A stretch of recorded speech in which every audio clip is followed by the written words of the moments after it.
Okay, I suppose it's pretty time to see what the hell is going on in this game, right? Okay. You probably know more about Elden Ring's lore than you know about the game itself, because this From Software title is notorious for its story, its world building, and its devoted players who quite honestly obsess over the details, which unfortunately the game gives sparingly.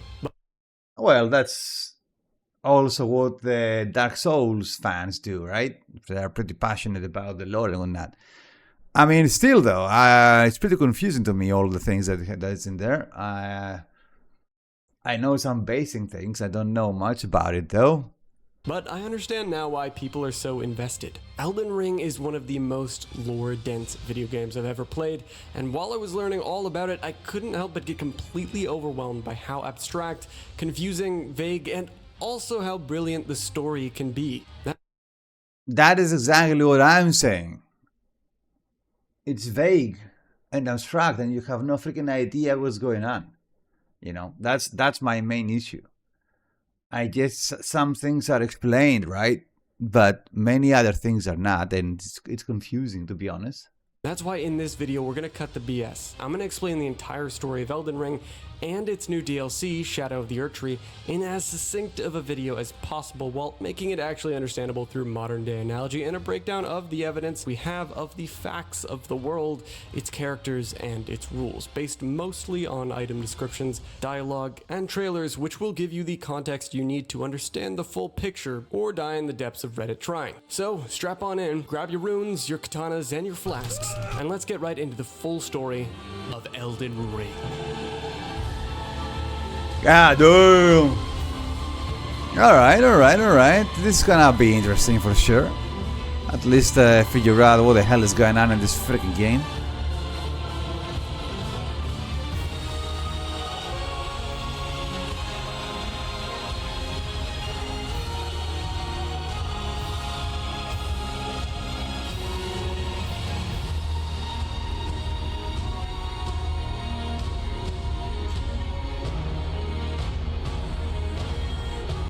I mean, it is a pretty damn epic game, though. Let's be honest. It is pretty damn epic, man.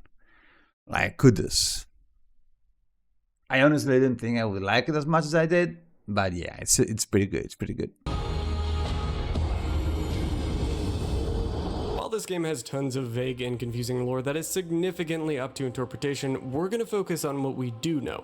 Long ago, something called an outer god, specifically this one known as the Greater Will, sent his lovely daughter, the Mother of Fingers, plummeting on a shooting star down to the lands between. It also sent, probably very much later on, a star carrying something called the Elden Beast. The Mother of Fingies is essentially a Discord server owner. For you see, she would then go on to bestow the lands with the most horrifying motherfuckers you will ever witness, a bunch of fingers in. Wait, so that fucking thing is basically an alien? Is that what it is? And those things are her children, whatever? Whatever the fuck? What? In the form of two main types. Finger creepers, which are just trying to finger people, I guess, and then the two fingers, which are basically Discord moderators who are dished out to be the guides and translate the words and wisdom of Daddy Greater Will, or maybe just the Mother's Will, who was informed by Daddy Greater Will. I don't know, but the two fingers were trying to communicate to the inhabitants of the lands between. Now, on the other hand, the Elden Beast, the thing that... So these fucking things are communication beacons? Is that what they are? What the fuck? Okay, we are already up to aliens and communication fingers. Okay, cool. This is going well. That presumably came on a later shooting star would eventually become the Elden Ring, which isn't exactly a ring as you and I understand those circular metal things you plop on your fingies. The Elden Ring is more like an extremely powerful item that creates order, or in other words, if the Lands Between itself was a video game, the Elden Ring would dictate the ability to change the settings of that game, like Minecraft's difficulty setting or Ark's XP harvest and taming multipliers. You want to remove the ability for people to die permanently in the Lands Between? Uncheck this funny little destined death box, and suddenly you've just disabled dying, allowing people to respawn. Hopefully that illustrates what the Elden Ring actually is, because it took me a good while to understand. No it's not way, really a ring, dude. It's a rule set. So this Elden Ring is here now. What happened to it? Who used it? Well, So the Elden Ring is like the settings of the server, let's say. It holds the settings of the entire land in between. And whenever someone fiddles with it or something like that, it changes the how the world functions. That is insane. That is crazy. I had no idea, dude. No way. First, what we know is that a race of dragons used the Elden Ring. For an entity to command the ring and to a degree become one with it, they had to become a god. Not in the sense that an outer god is a god, just a regular god by this definition. Then they needed what we call an Elden Lord. It's almost like Star Wars with the Sith and their rule of two. Needless to say, the first Elden Lord that we're aware of was a dragon called Placidusax. His god was a dragon god that we don't really know anything about, just that it had to exist and that he essentially served it. The god is the one who serves or embodies the Elden Ring, and the Elden Lord is the one who serves said god, protects them, and ensures the order or configuration of the ring remains as the god intends for it to be. The greater will. So the embodiment of the Elden Ring is the Elden God, and the Elden Lord is the instrument of the will of the Elden God, whoever who applies the will of the Elden God onto the world. Shit. All right. Wow, dude. No way. Okay. On the other hand, just seem to want some kind of order for the ring. They don't necessarily care about which order it is, just that there is an order at all. It's almost like the Greater Will is a server provider company, and the eventual gods that create orders are server owners. All the peasant players just kind of have to deal with the configuration the owner sets, and said owners could be open or closed-minded to suggestions in changing that order. Okay. Just hope to God that your outer god isn't Nitrato, or you're f***ed either way. Beyond simplifying these abstract concepts to analogies of the modern video game industry, what happened next with these ancient dragons? Accompanying the dragons were also a race of beastmen, which were given exceedingly high intelligence, wisdom that actually was beyond humanity's later intelligence. How they got this insanely high intelligence, nobody knows, but they used it to create tools and weapons and build the monolithic structure of Farum Azula, what seemed to be both a burial site and an actual city for the dragons and the beastmen. These beastmen appeared to go through multiple phases of technological advancement, like the Stone Age, and eventually having access to metals like iron. Now, while the beastmen are just kind of vibing, the dragons, as it would turn out, were kind of having some drama. Placidusax was fighting with another dragon, or some kind of wyvern, and wait, so these fucking things made the buildings, the beastmen, and how did they become retarded then? Like how? I mean, we don't see any form of intelligence when we fight them. I guess what the hell are they gonna? How are they gonna prove the intelligence? Are they gonna sit there and write an essay or something? Yeah, well, still, that's pretty impressive. Okay. and a really nasty one at that. Its name was Bale the Dread. The two had an insane fight and had mutually serious injuries dished to each other. At some point later on, the ancient and first Elden Lord, Placidusax, was abandoned by his god, and so he was just like, alright, I guess I'll just get locked behind time and just wait for my god to return. So that he did. Whether he did it himself or some other force locked him away in time, I don't know. A meteorite eventually struck the city of Farum Azula, and this may have been a reason why it suddenly began to float into the sky, where it was engulfed in a seemingly never-ending storm, which, in combination with the meteor's damage, crumbled the city apart. Placidusax didn't care about any of this, obviously, because he was just... I mean, it's still floating, though, which I would call that a win, right? It's still floating, so it's not fallen and crumbled and destroyed or whatever. I mean, it's pretty destroyed, but you know, it's still standing after it being hit by a freaking meteorite. So hey, it's a win, I suppose. Chilling in his time vacuum, though definitely pretty mortally wounded. Around this era, there appeared to be a dynasty civilization which we know little about. They may have been the first actual humans in the lands between, along with other kinds of entities like the Onyx and Alabaster Lords, which were like stone people. This marked the end of the ancient dragon's reign, since with Farum Azula floating and being torn apart, their god gone and their Elden Lord just chilling beyond time, What were they supposed to do in order to continue the purpose of the Elden Ring? The dragons decided to migrate to the snowy part of the Lands Between. Said dragons' descendants would eventually become the kind of modern-day dragons, and early on in the timeline, they fought a war against the giants. See, the modern-day dragons were residing in the snow until a race of fire giants came and said, "No, we're going to live here now, it's dead. Goodbye." So the dragons were chased off and the giants settled in, where they would come to create smithing, or a giant version of smithing. They created a giant forge, or cauldron, or whatever you want to call this thing, which housed a powerful flame called the Flame of Ruin, a very strong flame, mind you.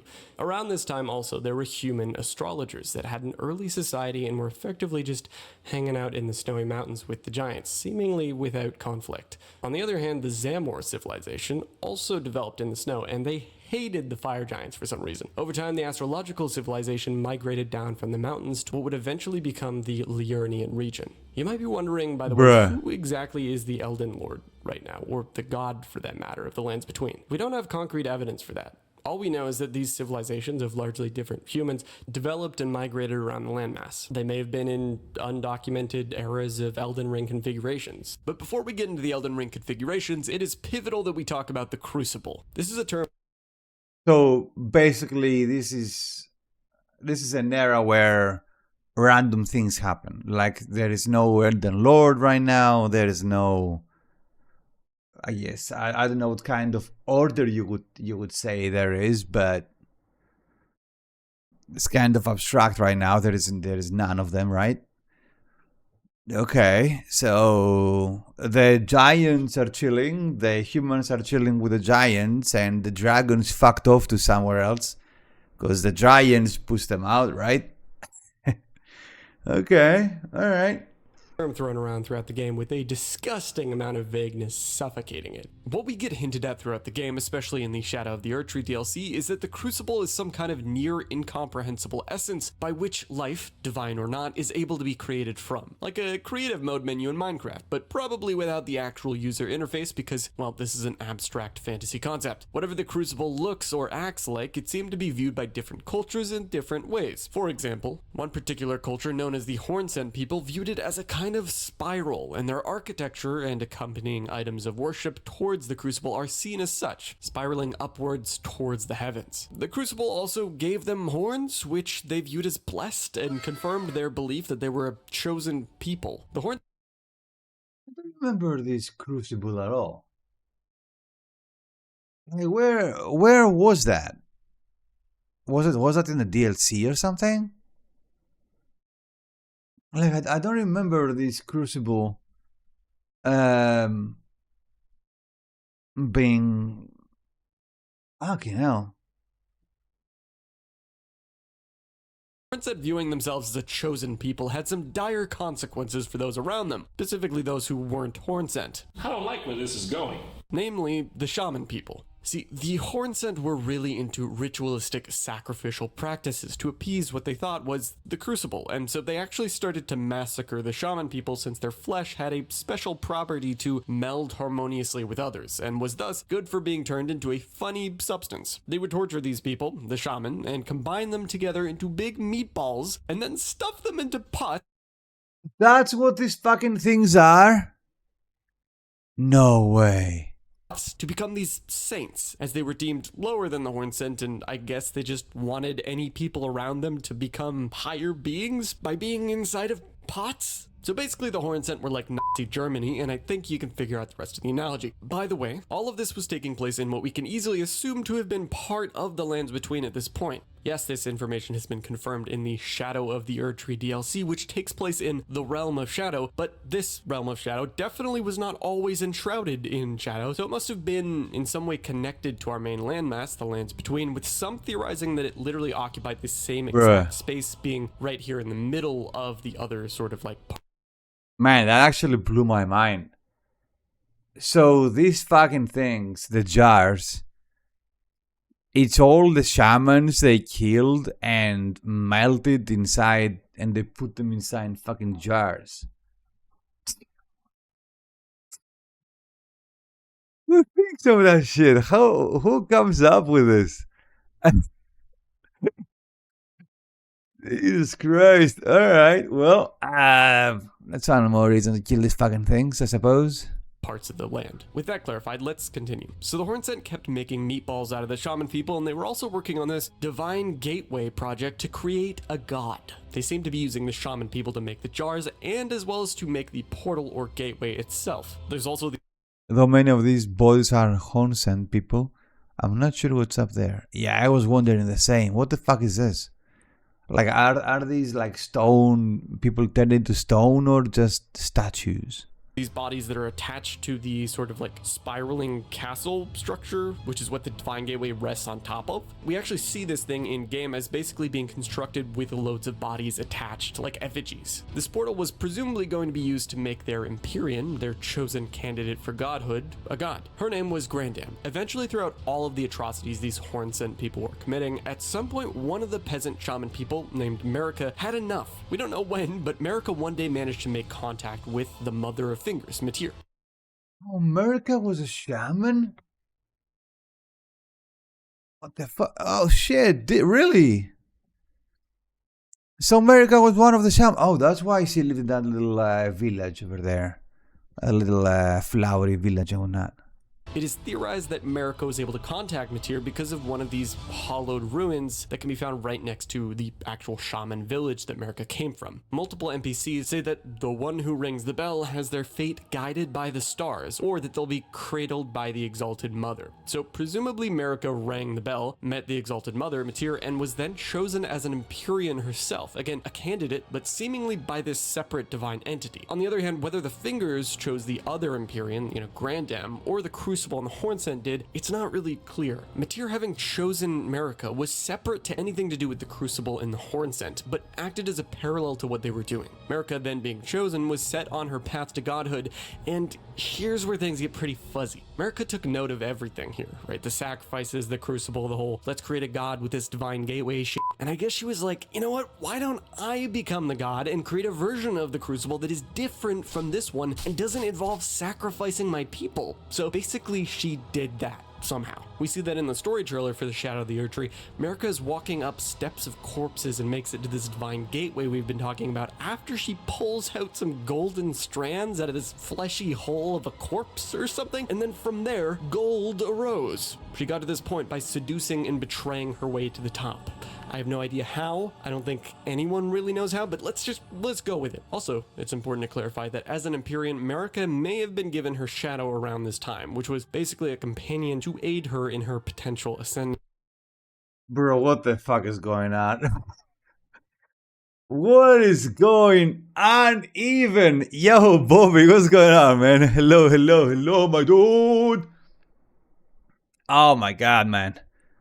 Oh my god, I'm so fucking confused. What is going on, Bobby boy? Hello. Nice to see you, buddy. Nice to see you.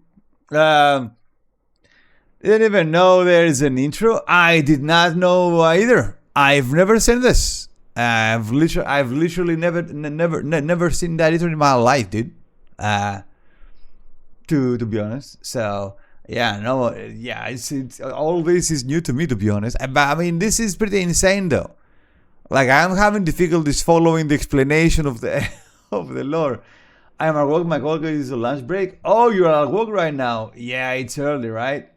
Are you on lunch break too, Bobby boy? Are you chilling? Until when do you get off work, my dude? You're at the office? Okay, I see.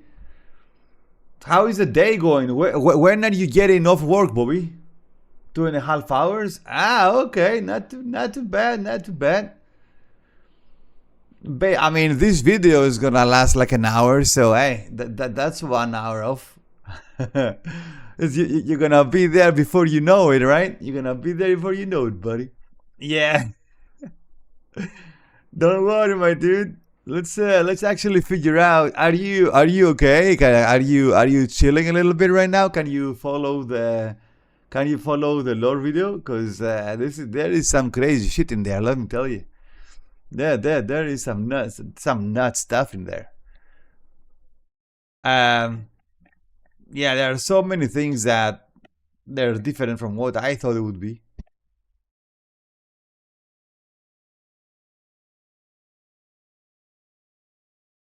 It's a bit noisy. Ah, I see. Yeah, that's alright, my boy. Crazy stuff in the vid. Well, yeah, because, you know, did you know that the goddess of the hand was a fucking alien? And that space dragon constellation thing, that was an alien too. And they got, I mean, dude, what the fuck is going on? Like, also, didn't I tell you that? Well, yeah, you did, but it's still pretty fucking insane, to be honest. The fact that how, for example, the Elden Ring works. Like, basically, the Elden Ring is the options of the server, let's say, right? The Elden Ring, like, works, is the Elden Ring is the thing that sets the order and the rules for the world, and everyone living inside the world, they have to follow the rules of the Elden Ring, basically. So if you can affect how the Elden Ring works, you can change, for example, the rules of the of the world. Like, for example, you can tweak it so there is no dying, right? You can permanently respawn, and that comes out of the Elden Ring. All the gods there are some sort of outer world entities. No idea. It's just pretty muddy most of the time. Yeah, indeed. Right. So that's also another thing. Apparently, the Elden God is the embodiment of the Elden Ring, and the Elden Lord is the guy under the Elder God that you know, translates the will of the god into the world, like as if the server, let's say, for example, right? It's the one that applies the will of the Elden God upon the world and stuff like that, basically. The will is through the fingers. Yeah, apparently that's another thing too, which is kind of confusing to me. So the fingers, they work as communication beacons to communicate the will of the mother to the people, let's say. But the embodiment of the Elden Ring, that's the Elden God. The Lord's, I think, just like the top world guardian of the thing. Yes, exactly. That's what it is. Yes, the Elden Lord is just the top dog, let's say, right? The top dog before the Elden God. So if, for example, you have, so the Elden Ring and the Elden God are the same things, right? So the Elden God wants to do something, tells it to the Elden Lord, and the Elden Lord will do the thing, right? Let's say. And Marika's consort. Right, so that's another thing though. Marika was a druid. Oh my god, that was pretty insane. So you remember the Crucible, right? I don't know exactly what the Crucible is. The guy in the video doesn't. It's pretty abstract, like. But apparently, people started worshipping the Crucible, and they started getting horns in the face and whatnot. And those dudes started sacrificing the druids, because apparently their bodies melted in a specific way, some crazy shit like that. And they melted the druids, they killed them, they melted them, and they shoved them inside those fucking jars. Those balls of meat, those are druids, dude. Isn't just like another faction to a god. Who? The druids? Or the you mean the crucible? Where do they get even that info? I think a lot of stuff is based on interpretation. That's the problem, right? I don't know. Like lots of things in Elden Ring are vague. Apparently here the guy says that Malekith was Marika's shadow that she casted so Malekith can help her in her quest and whatnot. I thought the jars bring the bodies of the deceased to the roots of the tree, which are the catacombs, with the stone goblins and shit. Yeah, that's what I thought too. But listen to what the guy is saying here. Listen. I mean, they built a small tree. Yeah. Like containment, not containment, but to carry them. And I also thought that that those jars, the jars are those that collect the bodies because of they want to get stronger and stuff. So they go into battlefields and whatnot, and they start shoving deads and shit in them. Because you see them everywhere around. Yeah, indeed. If you remember where the corrupted tree guardians dwelled. Yeah, no, true. Yeah. There are huge jars everywhere, right? Around the small trees. You're right, yes. I mean, it's one of the other reasons why I'm so confused, because I don't know, like the whole lore of the Elden Ring is like someone sniffed a bunch of coke and acid and LSD or some shit, and they started writing things.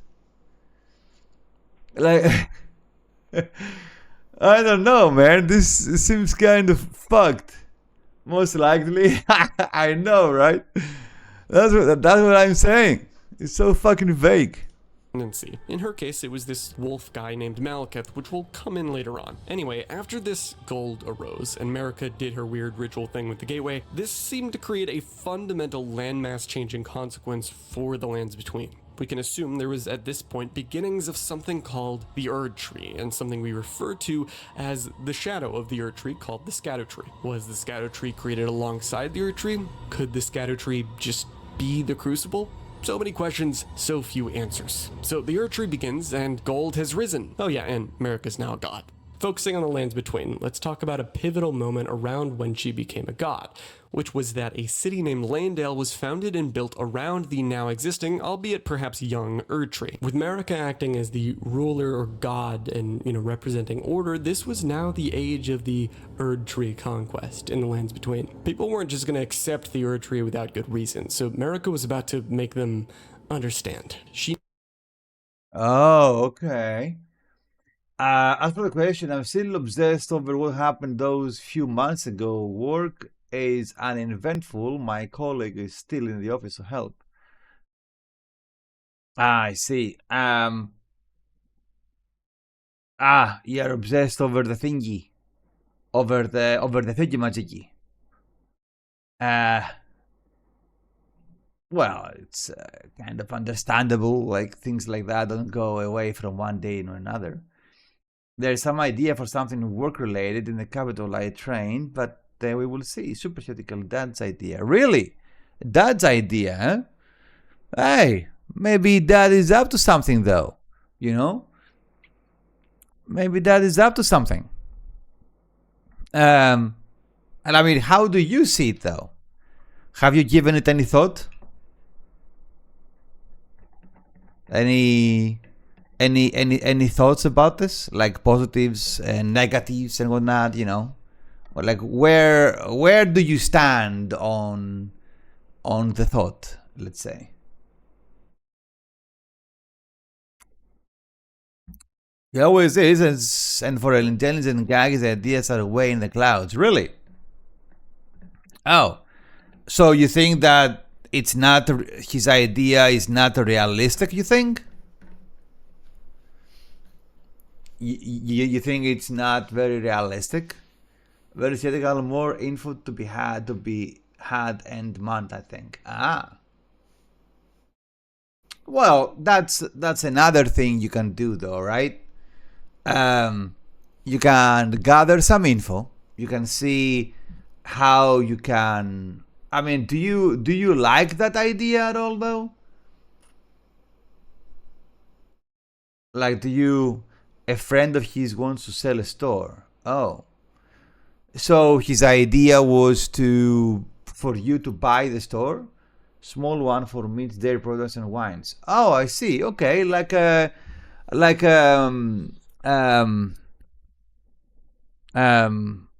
you call it? The God damn it, I forgot the word. Anyway, like a grocery shop. The guy's a wine importer. Oh, okay. Cool. I mean, these kind of shops usually have a lot of traffic because they tend to be functioning around neighborhoods, right? And supported by said neighborhoods too. So usually they have a basic clientele, Well, more like wines, I see. So the idea of your father was for you to buy the shop then? It's around by bigger ones, really. Well, you gotta think, like, what was the reason? I mean, then again, he's not really gonna tell you the reason, is he? The reason he's selling the business, I mean. So the dude just wants to get rid of it. Yeah. I'm kind of thinking about it, right? It is a little of a double-edged sword. I mean, if the business was going well, would he be willing to get rid of it? The reason is because he wants a bigger one more near the center. Oh, I see. I mean, he already has a bigger one? Oh.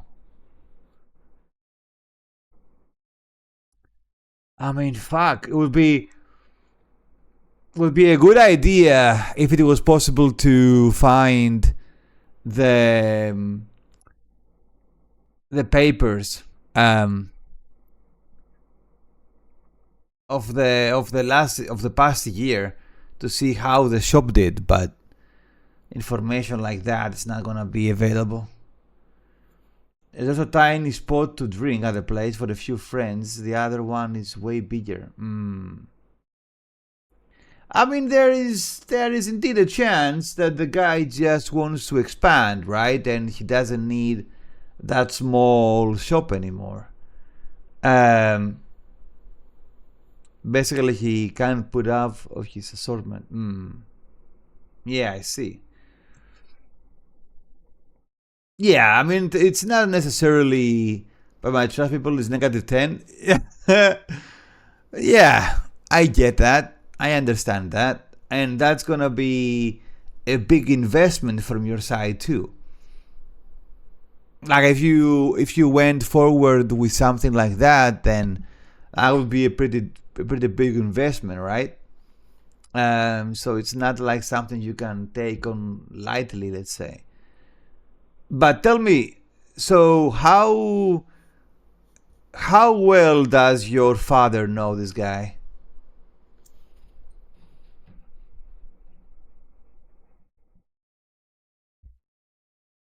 How much trust does your father have in this guy? Is it like an acquaintance? Is it like a long time friend or something? Also, the income is minimal and it will drop. I have no idea about everything they sell, and he will take the other personnel.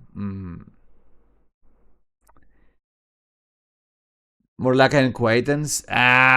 Oof. Ouch. Yeah, I don't know about that, Chief. I don't know about that one, Chief. They met around wines, but not got into that a few years ago.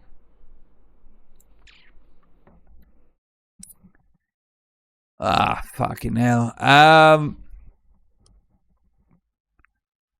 Yeah, I would say. I would say think about this. Like, don't make any rash movements.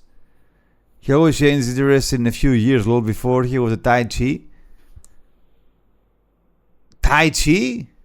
What does Tai Chi have to do with anything?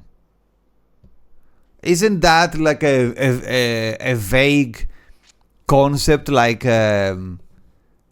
energy flow and stuff like that, whatever?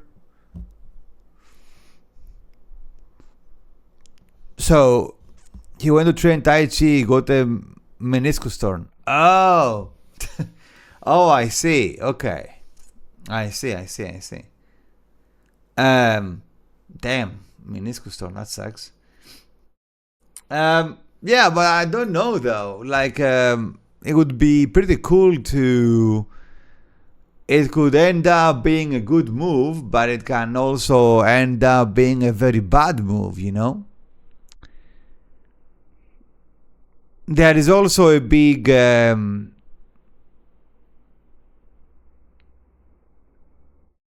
whatchamacallit, a big risk when it comes down to this stuff.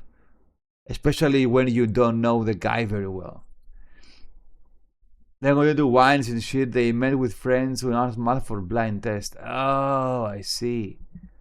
So that's where they got met. That's where they met, I mean.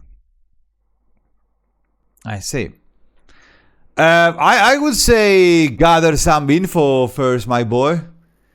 Gather some info first and see what you can find before you do anything. I won't invest anything, but if it sucks, I have to get back here and get a job. At this age with zero skills, it's basically negative 10 again, low. Yeah, true. That is true. And you have already been through so much for where you are now, right? Expenses will be way higher over there. No, yeah, I mean, of course, like running a business is always is, right? That's why I'm wondering what kind of income that businessman may have, you know? Rentals are double at least, so I have to make lots more, right? So I also suppose that the guy rents the place, right? He doesn't. It's not his. He didn't buy it. He didn't buy the place. It is rent, right? Is he paying needed some rent? serious. No idea. We have to run the books when we meet. Yeah. I mean, if he allows you to run the books, that would be good. So at least you don't go blindly, you know. I mean, I am in to rent a place for my own soon here as well. Right, true. But there is double travel, etc. Yeah, no, it's true. How far is it, Bobby? How far is it from where you are right now? Like, what are we talking about when it is? What are we talking about when it comes down to traveling? So I have to make at least 50% more. Yeah, true. To stay afloat, right? Stay afloat.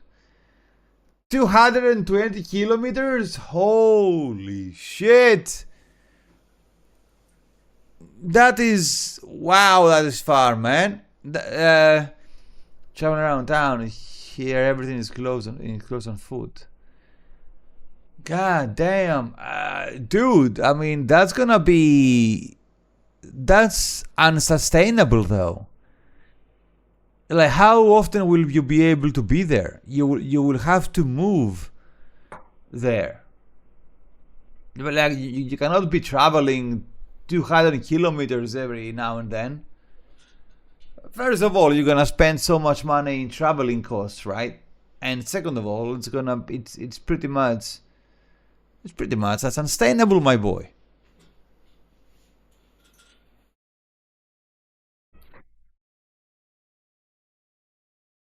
God damn.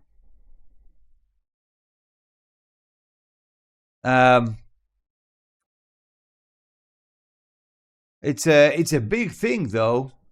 to be able to go anywhere on foot. That's a big plus. Like not needing cars and whatnot, like traveling costs and whatever. Man, let me tell you. Well, definitely something to investigate, though. Not something to completely write off, right? But also not nothing to blindly jump into it in that sense. His strength and an Elden Lord specifically, so she married a barbarian named Horalu. This guy was an absolute tank, known for his strength and might makes right mentality. In order for him to chill out and not be as tyrannical as he had historically been, he decided to take who was once hailed as the Lord of Beasts, Sarash, onto his back, or in other words, a kind of sentient bottleneck for his rage, in the form of this weird spirit lion thing that essentially suppressed his lust for killing. Though Horalu was still dangerous because he's an insane barbarian. Nonetheless, when he made this change, I guess with it, he changed his name, which became Godfrey, the first. Oh, shit. So this guy is Horalu?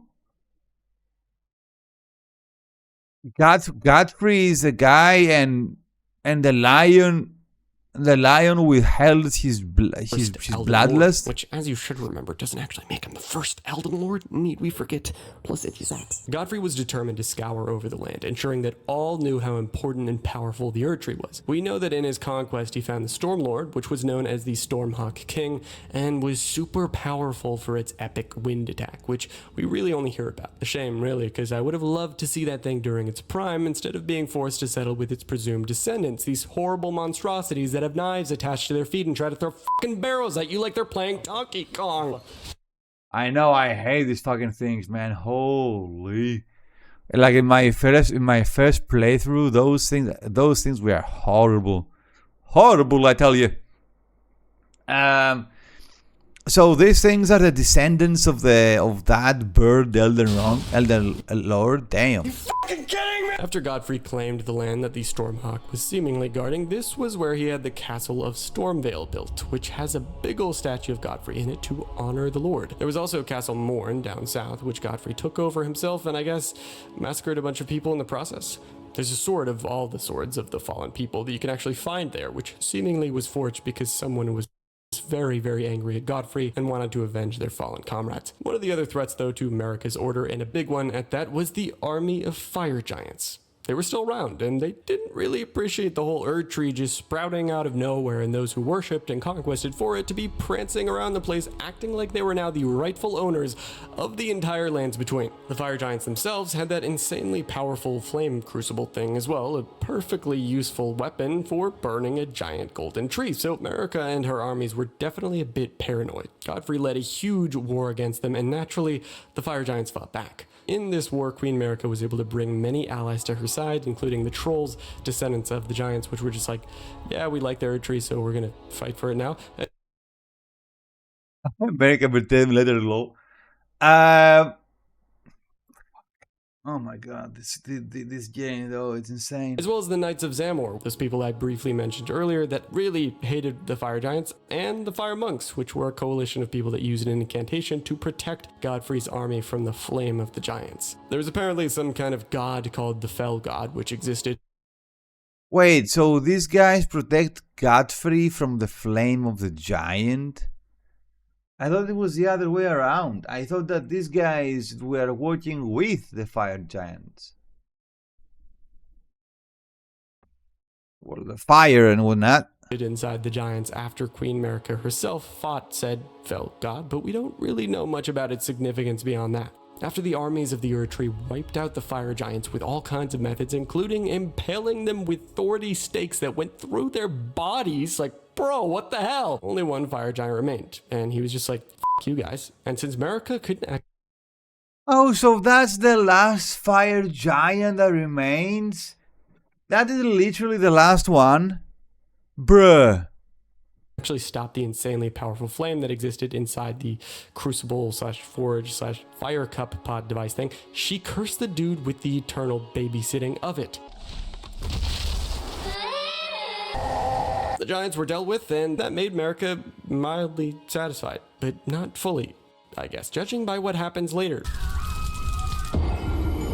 The golden lineage During this begins. new established era, as people began to accept the Erdtree and the lands between, it at least gave them something in return. In the The ethereal sap becomes ember, treasure the most precious of jewels in the age of Godfrey, the first Elden Lord. form of holy sap that seemed to drip off and was collected by the people, having mystical, perhaps healing properties. As part of the Erdtree effectively began to establish real control over the lands, due to, of course, the actions of those who acted on God, Marika, Elden Lord, Oracle, Godfrey. Right, okay, so these two right now, right? Okay, makes sense.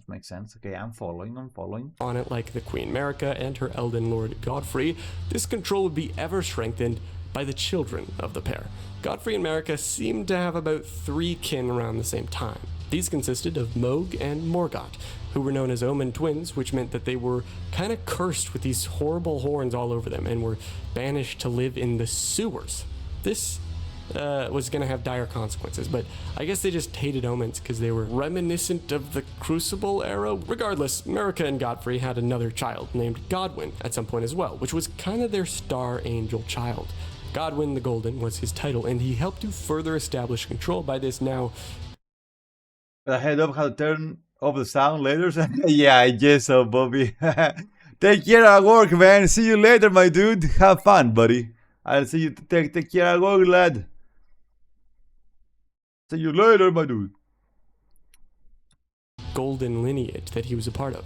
See, as a result of being their kin, Marika's children were demigods, or in other words, half-gods, including Right. Moog, Morgott, and of course Godwyn. To tell you a Right. little bit more about them, Moog was really pissed off about being banished to the sewers, so he turned to blood magic via the Formless Mother. Morgott was like, I know they hate me, but I still love them. And Godwyn, well, he was just the special one and got special treatment. He seemed nice enough, though. Were there more children from Marika and Godfrey? Who knows? But for now, those are the 3 to be aware of. Okay, so those fuckers were okay. I'm following. Okay, good. All right, now if that was a lot to take in, I get it. Let's all take a deep breath so we can process all of the insane wizardry that just occurred. Let us now continue where we left off in the last chapter with Man, and how many drugs were these guys on when the they continuation of the golden. when they wrote all these things? Like, you gotta stop sniffing shit, boys. I like when you write a lot about games. Jesus Christ, what are you doing? Lineage and where things really start to pick up. Remember way back near the beginning when I was talking about the astrologers that came down from these snowy mountains to a western region that would later become Liurnia? Give me a sec, guys. I'll be right back. I need to go get my food.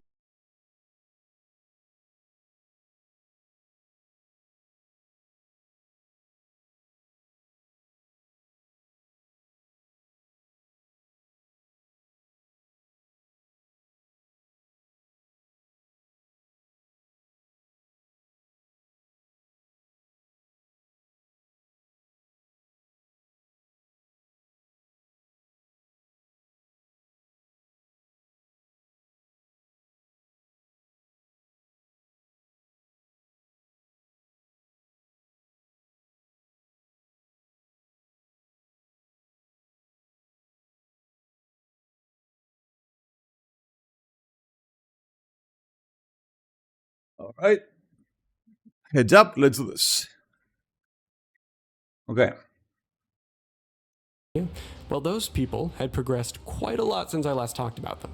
There was the Carian royal family, and then there was the Academy of Raya Lucaria. They were separate.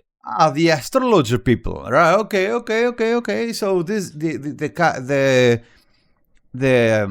Caria Lucaria, whatever they're called, and who else? Talking about the astrologers that came down from these snowy mountains to Right, a western right. region that would later become Liurnia. Well, those people had progressed quite a lot since I last talked about them.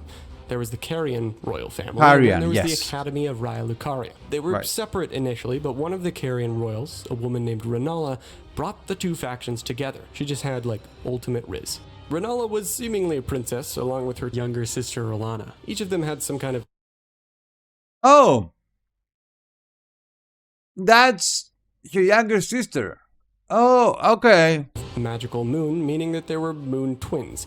R'hllana would later take both of these for herself, but that's DLC territory. At some point, once the then established sort of Golden Order, Golden Lineage was in full force, the armies of Queen Marika tried to liberate or take control of Liurnia, but the prideful Liurnians would not have it. There was a huge war that commenced, and one of the big players in said war was a man that seemingly came out of nowhere, Radagon. This dude is really important. Perhaps coming into existence at the birth of the Golden Order configuration itself, he has a very strange connection to Queen Marika. Radagon himself is Queen Marika, embodied as another person. In this case, who? Marika. Radagon himself is Queen Marika, embodied as another person. He is Queen Marika embodied as another person? Oh my god, more confusion. In this case, a man. How might this work? Did they do mitosis? No clue. Regardless, this Radagon of the Golden Order fought against R'hllana in battle during the Liurnia Wars, and by the end of the second war, yes, there was a second one, Radagon was just like, okay, I'm gonna make the war stop by drinking this so-called celestial dew at the Church of Vows and profess my love for R'hllana, thus ending the wars and uniting both sides. And then he actually did it. Cool? So then both the people of Liurnia and the Golden Order were peacefully united, and every... Alright, well, that's one positive thing in this insane shit show of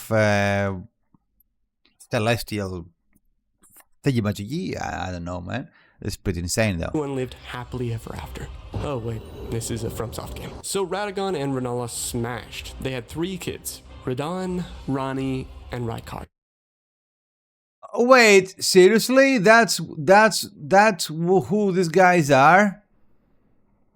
Oh, wow, okay. Radahn became a general of the Red Mane forces in Caelid to the southeast. Ranni took after her mother and studied sorceries, and Rykard went on to become a justiciar who led inquisitors that tortured those considered heretics to the Golden Order. Speaking of the Golden Order, remember the Elden Lord Godfrey? Well, he was starting to lose his grace around this time, which Marika seemed to create when gold arose in that cursed portal of bodies. Grace was extended by Marika to everyone except the Hornsent, and eventually was temporarily taken from the Tarnished, which Godfrey was becoming. After fighting Marika's wars... Wait. Who's becoming tarnished and why? What? Wait, what? Oh my god, I'm not following, boys. I'm not following. Wait. Celestial dew at the Church of Vows and profess it. Cool. Okay, so those... ending the wars and uniting both sides. And okay, so R'hllana and Radagon, which is a male version of the goddess, those who smashed. Actually did it. Cool. So then both the people of Liurnia... Oh wait, this is a FromSoft game. So Radagon and R'hllana smashed. They had 3... And they had Radahn, Ranni, and Rykard. Okay, Radahn is general, Ranni is the magic one, and Rykard is a insane snake dude. Kids. Radahn, Ranni, and Rykard. Radahn became a general of the Red Mane forces in Caelid to the southeast. Ranni took after her mother and studied sorceries, and Rykard went on to become a justiciar who led inquisitors that tortured those considered heretics to the Golden Order. Speaking of the Golden Order, remember the Elden Lord Godfrey? Well, he was starting to lose his grace around this. Wait, how do you lose grace? How is he losing grace? By what? I mean, it's not like they have to pray to him or something. How does that even work? Time, which Marika seemed to create when gold arose in that cursed portal of bodies. Grace was extended by Marika to everyone except the Hornsent, and eventually was temporarily taken from the Tarnished, which Godfrey was becoming. After fighting Marika's wars and pretty much cleansing the land of all major conflict, the hue from Godfrey's eyes started to fade. As his usefulness came to an end, Queen Marika had a plan. After questioning the Greater Will and the meaning of everything, she seemingly wanted to test it. She may have believed that bonds were to be broken and hardships had to be endured to fully understand the truth of the Greater Will. To test said beliefs, she divorced Godfrey and sent him away, along with his tarnished descendants. Marika's plan is repeated by this woman named Melina as follows. In Marika's own words, my lord. What the fuck is that armor? What is he even wearing, bro? Jesus fucking God. A literal clown with a prison helmet. Jeez. And thy warriors, I divest each of thee of thy grace. With thine eyes dimmed, ye will be driven from the lands between. Ye will wage war in a land afar, where ye will live and die. So with Godfrey banished, along with apparently all of his tarnished warriors, descendants, or whatever homies he left with, and as a lot of the major conflict was totally put to rest, things were chill, until the lands between was shocked with a huge scandal. Radagon left Rennala. Why exactly? Well, remember Radagon and Marika were possibly the same being at this point somehow, just split into a guy and a girl. So Marika wanted to merge back into Radagon, which would explain why he suddenly left Rennala. If you recall, he kind of came out of nowhere in the first place back when he led the people in the battle while fighting against the Carians, initially, inevitably later uniting the two houses. Regardless, after leaving Rennala, Radagon married Queen Marika and had kids. Is this asexual? I don't. How do they fuck if they are the same person? Oh my god. What is going on with this lore, bro? This is getting worse and worse. No. And if there weren't already too many demigod names starting with M, oh boy. I thought Melania, is that the fucking girl I'm talking to at the campfire? No. Who is she? That's Melina. Dude, Melina, Melania, Marika, how the fuck is anyone supposed to fucking remember this shit? I pray. Exactly, that is what I'm saying. Those names sound way too similar, man. How can you remember all? Exactly, dude.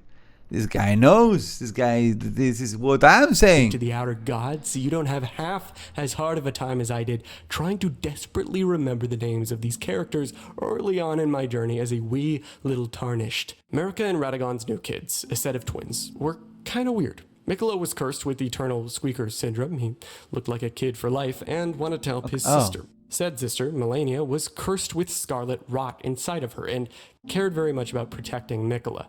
That said, apparently in Elden Ring, you should not have twins, especially not with yourself. Marika also had a son named Mesmer as well, and also seemingly had another child named Melina. There's no direct named evidence for this. Wait, so she's actually one of their kids? Whole Melina theory, but with the Erdtree DLC and Mesmer's item description saying he had a little sister, it is now more heavily implied than ever. Mesmer, much like his younger sister, bore a vision of fire. Oh, shit. Melina, most likely, went on to become the Gloam-eyed Queen, which I'll talk about a little later on. Back to Mesmer, though. Like Melania and Miquella, he was also cursed. Mesmer had a writhing snake inside of him, and Marika decided, I'm gonna pluck out your eye and put in place a golden eye, which will seal your stupid snakes inside you and make you chill. But apparently this wasn't enough to stop the snakes from coming out or something, so out of fear of this cursed snake shit, she sent him. Bro, what the fuck, this guy. Yeah, never have same. No, wait, never. No, I was about to say never have same sex boys and girls, but that doesn't make sense because that actually. So you would say those fuckers were basically the same being. So it's like you're having sex with yourself and producing something. I mean, no wonder these kids were all fucked in the head, and not only the head. Him to the land or realm of shadow where he was to tie up some loose ends. You remember the horrible Horns End people that massacred Marika's people long before she became a god? Well, they were still alive, and she really thought that they shouldn't be alive anymore because of what they had done in the past, and were maybe even still doing to a degree. So to kill two birds with one stone, she sent Mesmer to the region she had arisen from with an army, and utilizing these huge fire golems that wielded a very powerful flame, one which was powerful enough to burn body and soul, Mesmer basically burned the ever-living shit out of the Hornsend people and torched their main capital city, Bellerat. In this process, though, Marika seemed to seal off the region, making it permanently in the shadow of the Erdtree, and now a very difficult place to travel to because it's as if the landmass was a part of the land between 1 second and then the next it was just poofed, becoming the realm of shadow. I guess going with Mesmer on the... That's why That's what the expansion is, right? Crusade was a few people, including Renala's sister, R'hllana, who very much wanted to help Mesmer massacre the Hornsent and was considered his blade or protector, but also coming with him was a guy named Gaius, a friend of Radahn, who was the leader of Mesmer's men, his commander. So that guy came with Mesmer? That guy went with Mesmer, I mean, to kill those dudes. Oh, damn. And real quick, speaking of the men that made up this army, many of them were on board with the massacre genuinely, but then a lot of them may have been sent there against their own will, with some suggested to have been prisoners. This would totally make sense, since not only would the whole crusade be killing 2 birds with 1 stone, it would be killing 3, because Marika would be first killing the Hornsent, second getting rid of her very dangerous child Mesmer, and third banishing a load of prisoners or unwanted people in the lands between. So after Marika did this, things may have been pretty chill, but the reality of the Golden Lineage meant that one day she would be replaced, probably. One potential candidate to replace her was Miquella, who was an Empyrean. He made a vow to his half-brother, Radahn, saying this: Lord brother, I'm going to be a god. If we honor our part of the vow, promise me you'll be my consort. I'll make... Right, actually you can hear this in the game, right? I remember listening to that voice while playing the game. I don't remember exactly where it was, I just remember listening to that. Make the world a gentler place. Radahn probably seemed pretty cool to Miquella, and in appearance he was probably just as young as Miquella at this point, making them very obvious peers. And again, half-brothers. Radahn was generally a nice demigod, and I could see why Look at that fucking horse, bro. Look at that horse. Jeez Louise. Miquella would respect him heavily, but to go as far as wanting him to be Miquella's Elden Lord / king consort whenever Miquella eventually would become a god after becoming an Empyrean, that's something. What exactly are the terms of this vow? Unexplained. Was Miquella really into guys? Unexplained. Will there be an uptick of Rule 34 results after people fully catch wind of this? Unexplained. One thing we can almost definitively say for sure is that Miquella loved his sister a lot and was very invested in trying to find a cure for her kind of major problem. Melania also loved Miquella very much and devoted herself to being his blade or protector, with the 2 of them compensating for each other's flaws. They were both candidates for godhood, Empyreans, as so many of the offspring of Marika Okay, well, actually that makes sense. seemed to be, including, once Marika later married Radagon, Ranni. Remember the character I talked about like over 5 minutes ago that I barely elaborated on? Well, Ranni, the sister of Radahn and Rykard, became an Empyrean once her father Radagon married Marika. So both she and Miquella and Melania, now Ranni's half-siblings, were all given 2 fingers to help guide them in their potential ascendancy to godhood. The 3 were also presumably given shadows, and we know that Ranni's shadow was a wolfman dude thing named Blythe. Taking a step back from the Golden Oh, wait, what? So Blythe is Melania's shadow the way Malekith, Malekith, I think it is. Malekith was Marika's shadow and guide helper them in their or whatever. potential ascendancy to godhood. The 3 were also presumably given shadows, and we know that Ranni's shadow was a wolfman dude thing named Blythe. Taking a step back from the Golden family though for a minute, we ought to mention the Godskins because they're pretty important both as Right, what the fuck are these things, man? What are the Godskins? a player, holy shit this fight sucks, and in the grand scheme of the lore. To put it simply, remember Mesmer's sister Melina? Well, she is very likely, due to a shit ton of evidence, the Gloam-Eyed Queen. Said queen was known to be an Empyrean chosen by the fingers, which would definitely further add to the evidence of her being Melina. But also, for whatever reason, Marika seemed to cast Melina out.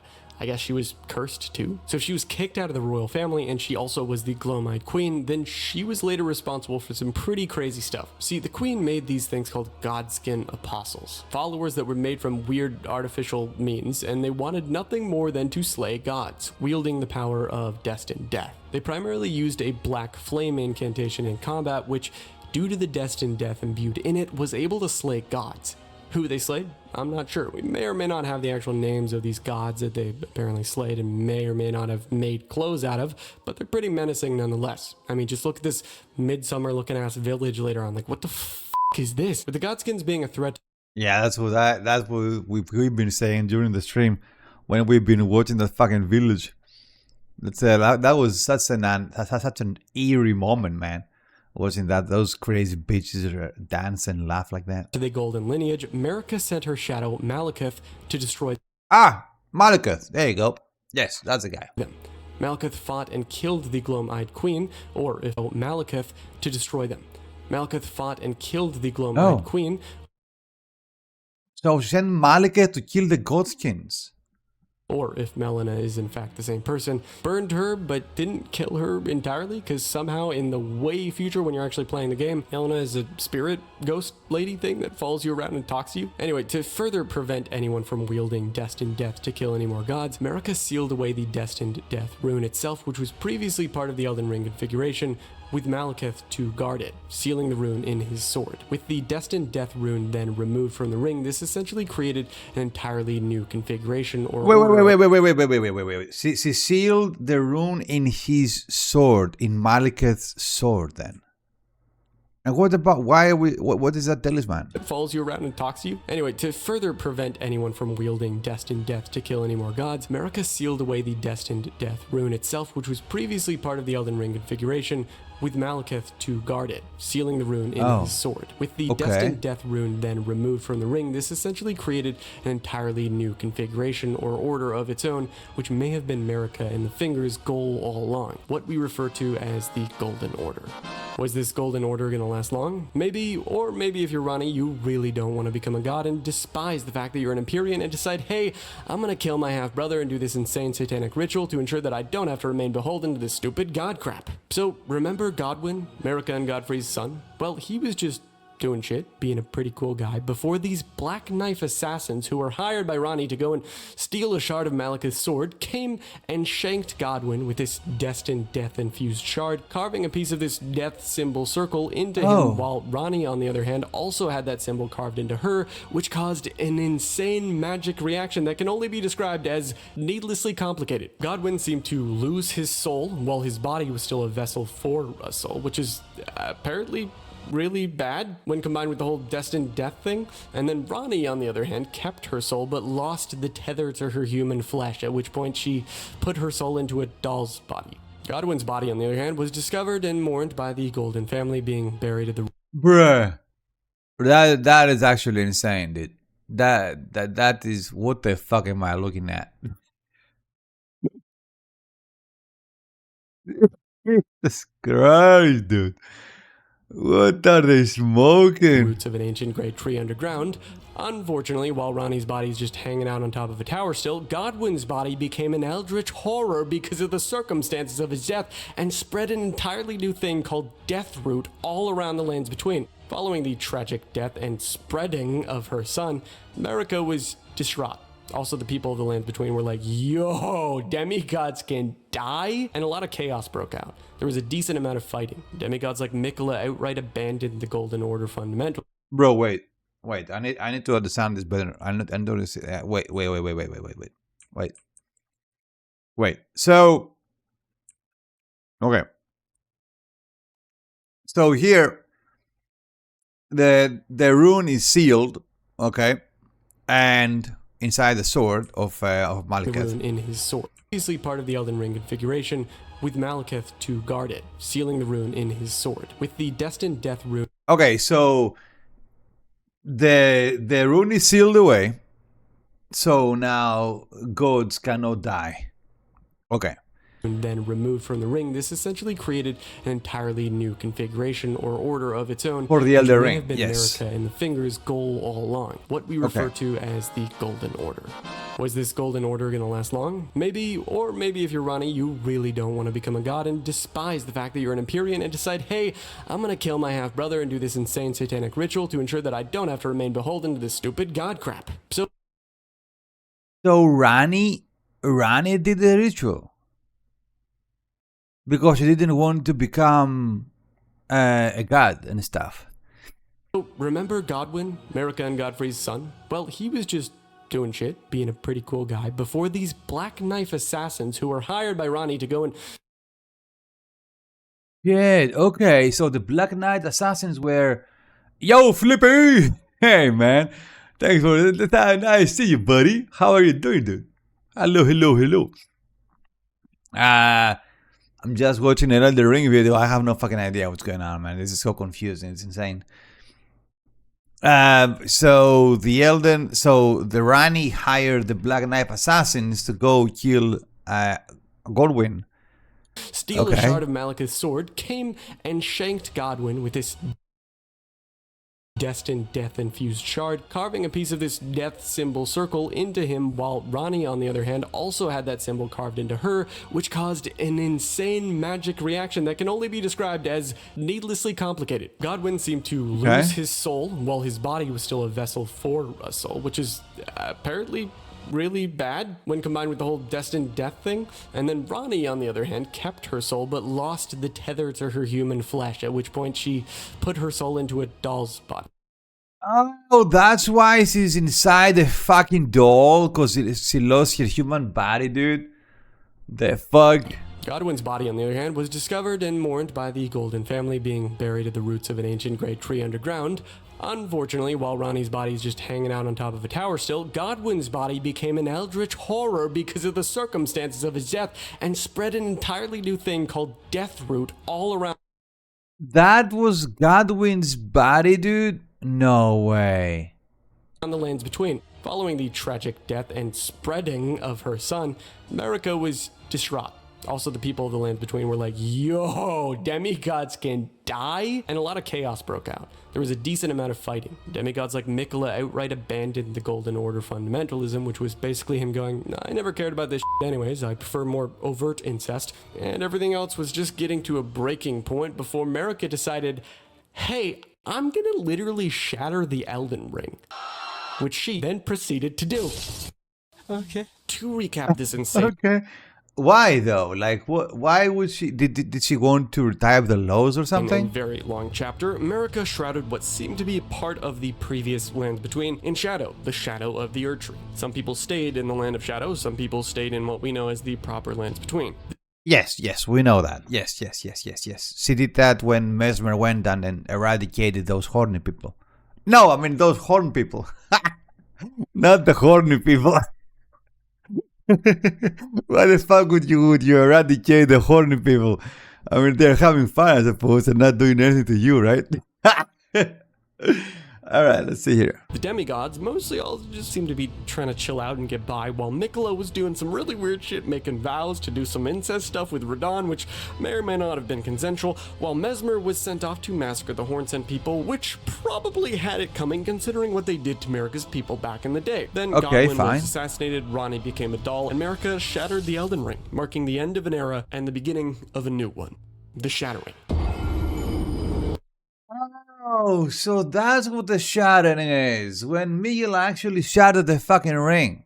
Which is not exactly a ring, but it's whatever that's supposed to be. Ah, okay. With the Elden Ring shattered, some of the demigods got their hands on different pieces of it, and ultimately none could agree on who should be the Elden Lord and succeed whatever soulless creature Marika/Radagon was at this point. The demigods fought harder than the 11-year-olds competing to type first on every YouTube video. To start, Rykard, if you recall, Rennala and Radagon's son, was suddenly very against the Golden Order, or whatever was left of it, fighting wars to become the new Elden Lord by force. He would eventually retreat to his volcano manor and get eaten by a giant snake that whispered sweet nothings to him. His brother Radahn, on the other hand, still appreciated the Golden Order and resided in Caelid, he was actually eaten by a giant snake.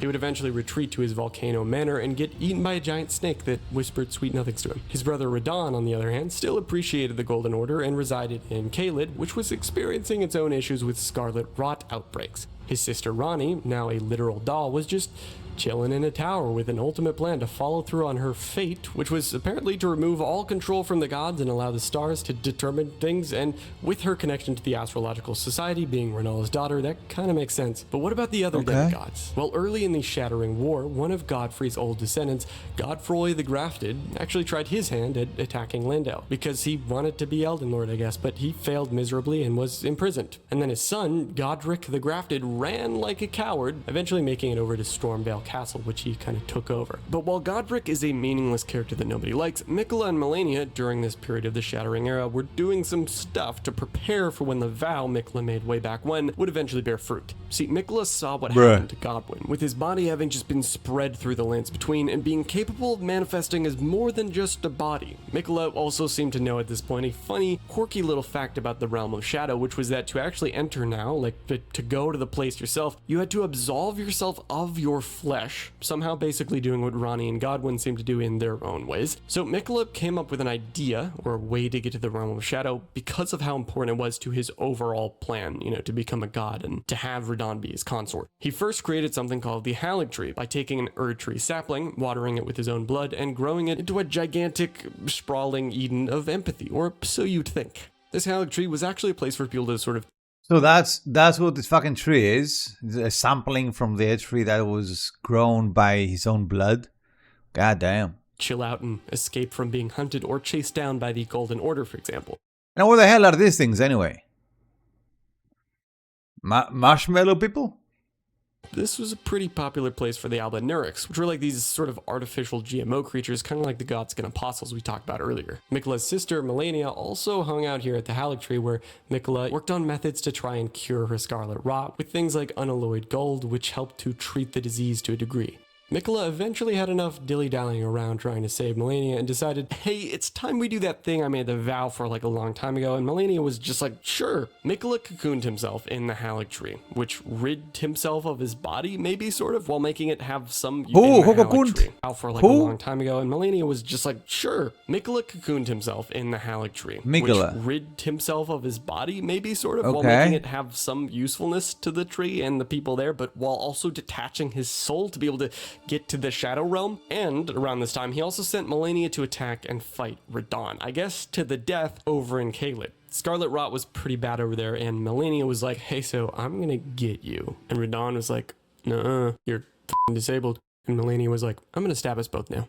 Then she was like, Miquella awaits thee, O promised consort. Before turning into a giant flower blossom and corrupting the shit out of Radahn, destroying his cognition and stripping him of all but his body, his anorexic horse, and a now very tormented mind. Melania went into like a coma and was carried back to the Halig Tree by one of her soldiers, and that was that. Oh shit, okay. Did Radahn actually agree to be Miquella's consort? Which, if you don't know the definition, that means spouse, basically. So, did this dude actually consent to being in an incest relationship with his half-brother that also looked eternally like a young child, or was he manipulated? We know that Miquella can absolutely manipulate people to do his bidding. What the fuck, bro? After Radahn got completely obliterated and basically turned into a Scarlet Rot zombie, Miquella was like, alright, I need a temporary sugar daddy to do some other stuff so that Radahn can ultimately be my real sugar daddy. Which takes us to Mohg. Oh, poor Mohg. You might not actually be the Mohg Lester that we thought. Wait, was that guy stealing the fucking sugars all this time? Did he actually get out of the sewers at all? Like, what's going on? You were. They just kept calling me the Mohg Lester. But finally people know the truth about the Miquella Lester. Remember this guy? This was one of Godfrey's sons that he had with Marika, one of the banished Omen twins that worshipped blood magic, and he happened to be perfect for manipulation because unlike his twin brother Morgoth, who defended the Golden Order with every fiber in his being, Mohg was pretty vengeful seeming. At least he thought he had better ideas than what the Golden Order was all about. Regardless, Miquella seemingly manipulated Mohg into taking Miquella's cocoon out of the Halig Tree, placing it into Mohg's own underground temple known as Mohgwyn Palace, and guarding it. Why did Miquella want Mohg to do this? Apparently, so that one day someone might come along and kill Mohg, allowing Miquella to use Mohg's demigod body, yoink it into the Realm of Shadows somehow, and pair it with Radahn's soul, reviving him with a new body in the Shadow Realm. Bruh. Yeah, it's like simple, right? How can you know any of this? How can you even know any of this shit, bro? I mean, it's pretty crazy. If you're also so incredibly confused by this story that you've completely lost any hope that the writers were not snorting copious amounts of cocaine while coming up with this shit, I am right there with you. That is literally what I said. That is literally what I said, bro. I mean, copies of Madonna, cocaine, LSD, whatever the fuck that was, but they were snorting something, man, let me tell you. You don't come up with this shit just by being lucid. Miquella's plan to eventually revive Radahn in the Shadow Realm, make him his Elden Lord, and become Radahn's god in the process seemed to pretty much solely hinge on some random bozo coming up and slaughtering zombie Radahn and Moog. This plan also very much kind Some random bozo. Some random bozo, dude. It's true though, right? What kind of fucking plan is that? You just you just hope that someday some random dude will come out and go kill those dudes over there. kind of aligned with Marika's, or was similar to hers when she went through the process of shattering the Elden Ring. See, she wanted to allow the Tarnished to return to the lands By the way, basically all the Tarnished were dead by this point, but she revived them, I guess. between by extending grace to them, which, if you recall, she took away a long time ago. Were the Tarnished a backup? It kind of seems like they were, in case the whole not-so-golden order were to fall apart. So, it's time to meet you. You, the player. Yes, you. You're Tarnished. Welcome back from being banished away and having your poor grace taken away from you. There are many like you who have returned to the lands between to seek the Elden Ring and become the new Elden Lord. Many who tried, all so far who have failed. But you'll be different, because this is a video game and no matter how many times you die, you will always try again. Sweatier than before, but don't let that get you down. Your character wakes up after being extended this grace and making some kind of travel to the lands between through a metaphorical or real fog. Just to be clear, there are other continents on the planet the lands between takes place on. And for example, if you choose the samurai loadout when creating your Tarnish, you'll find that they come from the distant land of Yeah, reeds. the land of Wherever your reeds, character yeah. is, though, they'll eventually stumble their way outside of a church-like building and take their first steps into the lands between. Guided by your I mean, it's pretty cool. It's pretty cool. Like, I remember the first time I saw the world, it was pretty fucking cool.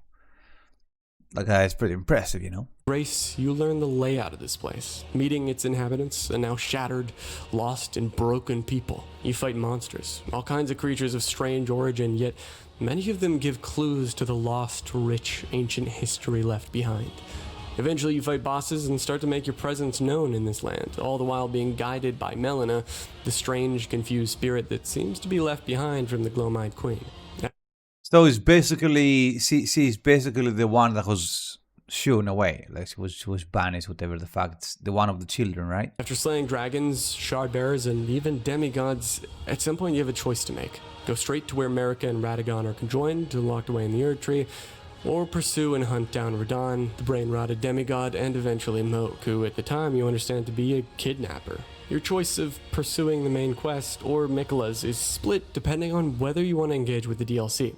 This video of course covers said DLC, so let's talk about what happens when you do what Miquella was really banking on after all those years before you showed up. After fighting and slaying Radahn, and seemingly after a certain happy little pot man named Alexander eats Radahn's entire corpse, the demigod is then set free from his flesh and seemingly Wait a minute. Fucking Alexander eats the entire corpse of Radahn after you kill him? No way.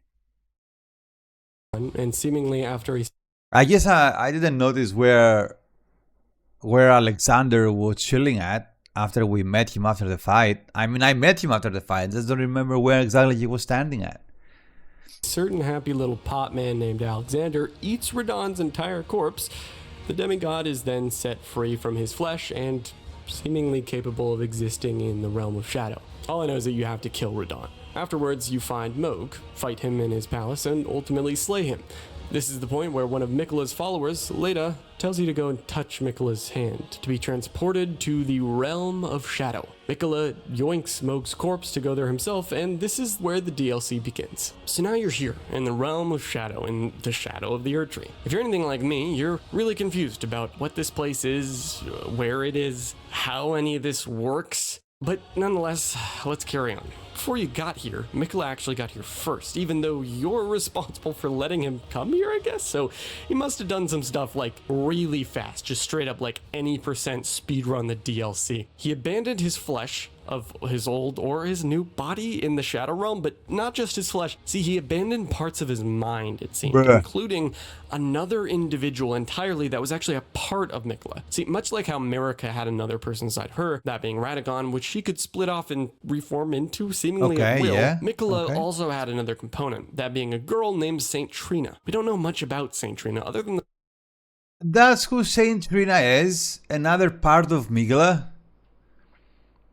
The chick with the flowers and stuff and whatever. Yeah. the fact that she was a girl and that she eventually blossomed into a flower creature entity once Mikla, in the process of leaving everything of himself behind, split her off of himself, leaving her to just hang out at the bottom of this gigantic hole in the Shadow Realm. So after he left Saint Trina, as well as his eyes, his arms, and basically every part of himself behind, once arriving in the Shadow Realm, he kind of just goes up to the Divine Gateway in this shadowy tower that Marika had initially locked behind long ago after becoming a god herself, and he just kind of waited. Or maybe that's when he started to use Mohg's body to birth the new Radahn by pairing his soul with the body. Now, okay, with all that set up, we can finally get to you, Tarnished. You explore this new place and find that Mikla has a lot of followers. A lot of these followers were charmed up until a certain point in the DLC before the charm was broken, including an NPC named Ansbach, who actually used to be a follower of Mohg and claimed that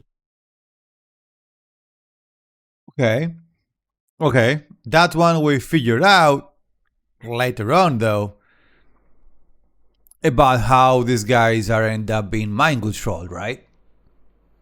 Okay. All right. he tried to free Mohg from Mikla's charm, only to be charmed himself. A good representation of this charm is how Mikla is capable of actually stealing your heart during the final boss fight, in which he grabs you and he promises a 1,000-year voyage guided by compassion. Then if he grabs you twice, instead of the game saying you died, it says heart stolen, and you pretty much die like normal, but you just like hang out. But we're gonna get into the boss fight later. So nonetheless, this realm of shadows is where you're introduced to a ton of new bosses, and you discover exactly what Mesmer did to this place before.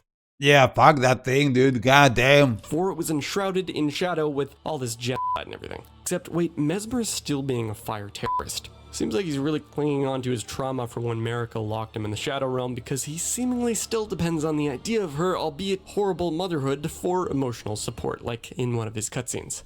No, mother, forgive me. You kill bosses, roll through this land like you're the main character, because you kind of are, and discover a bunch of lore. Lore which I've just spent definitely too many hours examining.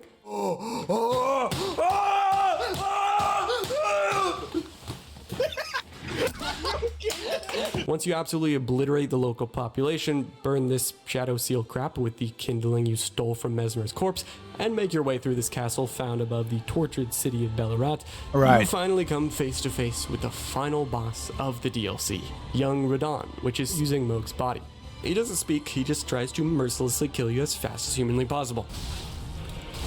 Yeah, the promised consort, right? You probably steamroll the shit out of Radahn in phase 1, which isn't too bad, but then, in his second phase, Mikla finally comes out, wrapping himself around Radahn, and again, if he grabs you, he will make you fail the fight by stealing your heart. Bro really said, "I'm gay, and you?" I'm gay too, I think. Once you finally kill what may arguably be the most difficult boss fight in the game, you Elden Ring superfans can be the judge of that, we get a memory from Mikla revealing the vow he made way back when. And then it's over. You just killed Mikla and let Radahn finally have a fucking rest after everything he was just put through. And that's sort of it. If you decide to do the DLC and see everything through to the end, you're gonna kill Mikla, which, by the way, is exactly what his banished other half, Saint Trina, suggested that you do, given that, like Marika seemed to find godhood to be a prison, detaching her mentally from her own values and humanity. The same was very likely to happen to Mikla if he actually, fully went through with this. All right, fair enough. Okay, the ending, so holy fuck, dude, that's another can of worms. We covered, where do we go next? Well, the endings to the base game itself, of course, which we're gonna go over now. After you either skip the entire DLC or complete it and continue onward with the rest of the main game, what exactly do you do? Well, the issue you get to is that the Erd Tree, which houses Marika in it, is sealed off by some crazy Erd Tree thorns and stuff, so you need to burn it in order to get through the blockage. Thus, if you didn't already slay the fire giant that sits atop the snowy mountain guarding the big ol' forge thing, then that's probably your next stop. Yes, this is the same dude that was eternally cursed by Marika to stay up here attending the flame. He is not a happy boy, not at all, and I definitely wasn't either while fighting him. Nah, that was a very pissed off giant, man, let me tell you. That was one very pissed off giant. You kicked my ass. Come on, one more. Fun fact. I died on this guy.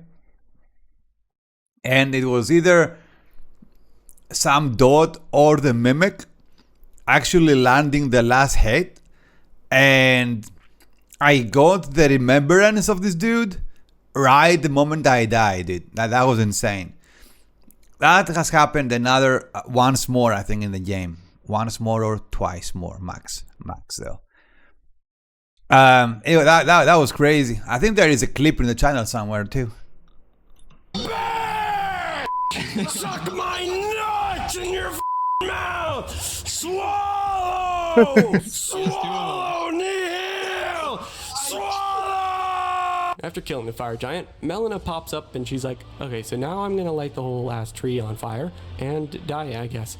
So she does, and without warning, she also teleports you to that ancient dragon city, Farum Azula, which I talked about like 30 minutes ago, and just dies in the process. She's gone. She's dead. The fire killed her. She's Melina is gone. Now, if you recall, this place that you just got teleported to, Farum Azula, got totally wrecked by a meteor and started floating and getting engulfed in a seemingly never-ending storm. Why did Melina teleport you here? Well, this was to assure that you were in the right place to carry on this sort of part of the deal where you're going to become Elden Lord. That's why she had just herself, was to kind of help you, and the reason you needed to come to Farum Azula to do that was because destined death was still sealed here, and what that meant is that gods couldn't be killed.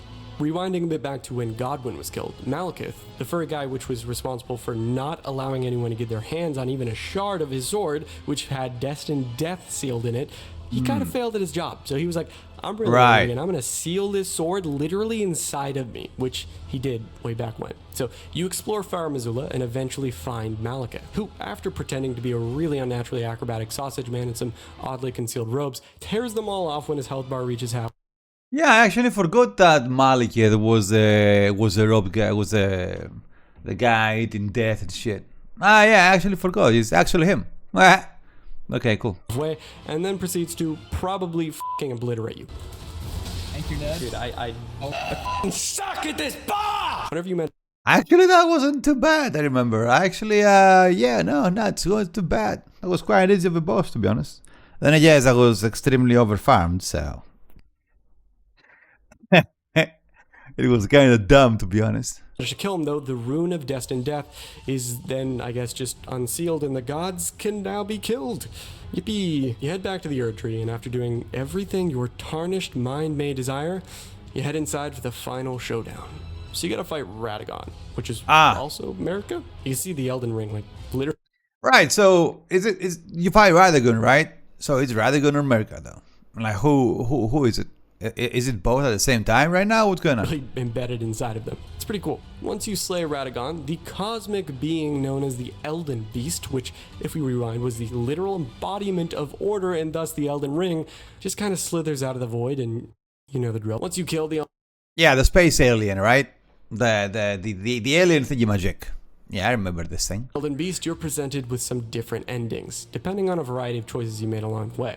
I assume there is no ending relating to the Erd Tree DLC, but let me know in the comments if I'm wrong.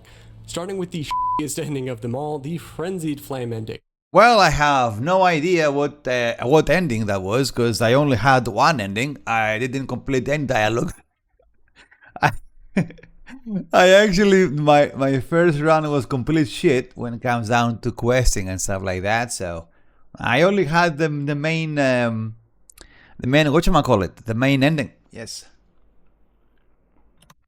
If you decide to get fingered by this weird three-fingered entity, you become a carrier of the Frenzied Flame, and Melina doesn't have to die when burning the Erd Tree with the flame from the Giant's Forge. That fucking this thing, Frenzied right? Flame thing, once you get your hands on the Elden Ring, means you just, like, burn everything. Like, you just kill everyone.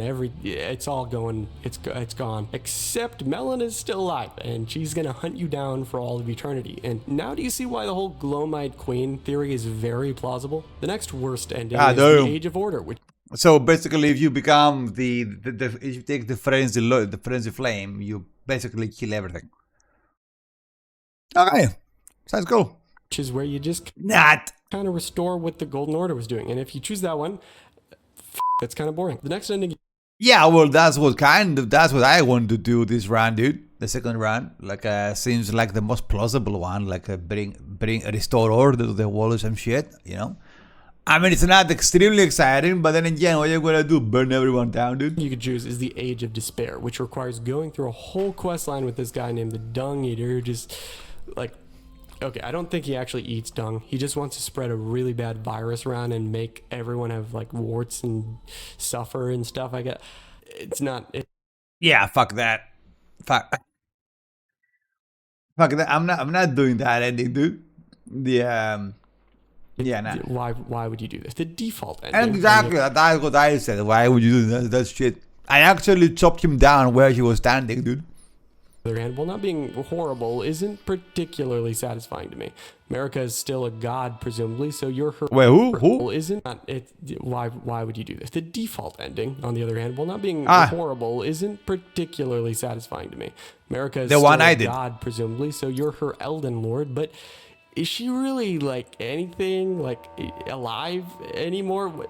This just kind of sounds like a depressing ending. The second best ending I would suggest is the Age of the Duskborn, where you essentially just bring back and repair death into the Elden. That is actually the ending I was considering, because first of all, I really like that chick that hugs you all the time, the death chick, what the fuck it's called, Nomia, Sofia, I don't remember the fucking name. The one that wants to restore back death to the world or something. I just don't understand what the ending is. Okay, let's see here. Ring configuration, which apparently wasn't already sorted out before, but ending I would suggest is the Age of the Duskborn, where you essentially just bring back and repair death into the Elden Ring configuration, which apparently wasn't already sorted out before, but otherwise nothing else about the order seems to really be changed. So it's kind of just, the last ending of these. Oh, so you basically repair how death works in the game, in the world. So the living don't walk again and whatever the fuck, right?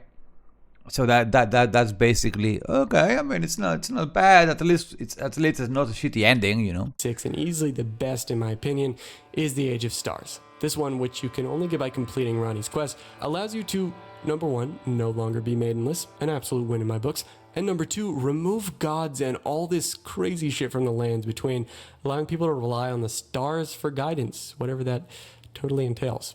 Kind of just seems like she wants to not with people and leave them be, and I'm all for that. While Elden Ring is positive, that's what it means. Well, okay, well, I suppose. So she got rid of what? Like she brought the age of man, let's say, in that sense. Well, I suppose that's not a bad idea. Possibly the most lore-dense video game I will probably ever cover in my lifetime. A lot of that is due to the sheer scope of everything. So many characters, so many of them being gods or demigods, so many places, so many species. It's just a lot of stuff to cover, and I'm almost certain there's going to be even more exposition that is clarified about base game Elden Ring lore and primarily Shadow of the Erdtree lore moving forward past this video. But what do you guys think? What I think is that whoever wrote this, like I said before, she must be on something, man. Like those guys that wrote the game, they must be sniffing a lot of things. I don't even know, but how do you come up with this shit? And it's not only they were on drugs while making this. They don't explain shit too.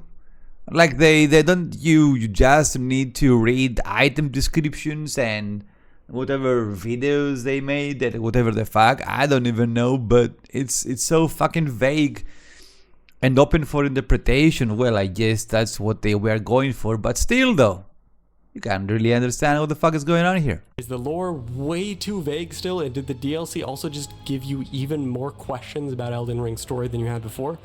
Let me know in the comments below. Thank you all so much for watching, and if you enjoyed this video, please do subscribe for more like it in the future. And as always, take your like, buddy.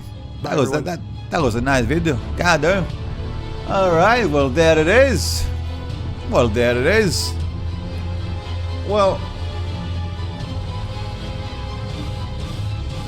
at least now